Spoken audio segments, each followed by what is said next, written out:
Classroom controversy is brewing across the state as many parents have become concerned about the possibility of teaching critical race theory at schools. Some prominent Hoosier politicians are even leading the charge against the practice. But what is critical race theory? Mitch Legan reports.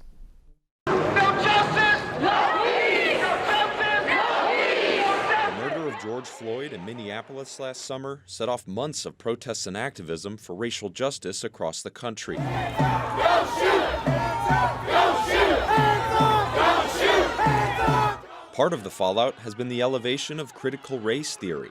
It's an academic movement that attempts to look at America and its systems through the prism of race and teaches that racism isn't just the result of individual actions. Oftentimes, it's the result of larger structural issues embedded in the country's history.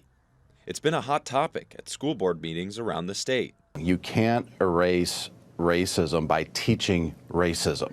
Conservative politicians have blasted the practice, saying it teaches students that the country is inherently racist and students can be oppressors or victims based off skin color alone.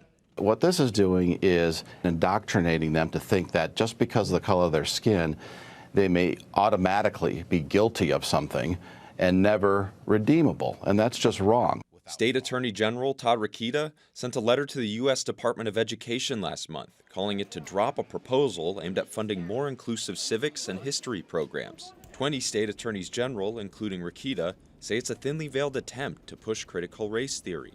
And last week, Senator Mike Braun co-sponsored a resolution condemning teaching critical race theory in schools, saying, quote, "Critical race theory seeks to portray the United States not as a united nation of people, families, and communities striving for a common purpose, but rather a nation of many victimized groups based on sex, race, ethnicity, or national origin." The state hasn't taken any steps to incorporate critical race theory into its curriculum, but parents and politicians alike are sounding off on the issue as it dominates the national discourse. For Indiana News Desk, I'm Mitch Legan. And we have now Kevin Brown, the Richard S. Melvin Professor of Law at Indiana University's Maurer School of Law, joining us to discuss critical race theory. Professor, thanks so much for joining us. Let's just start with, critical teaching of this race theory has become a political talking point. Critics say its aim is to teach that all white people are racist. How do you respond to something like that? Well, thank you very much for having me, given the opportunity to talk about this. Critical race theory actually started about 35 years ago from law professors of color. And we were really just driven by one basic question.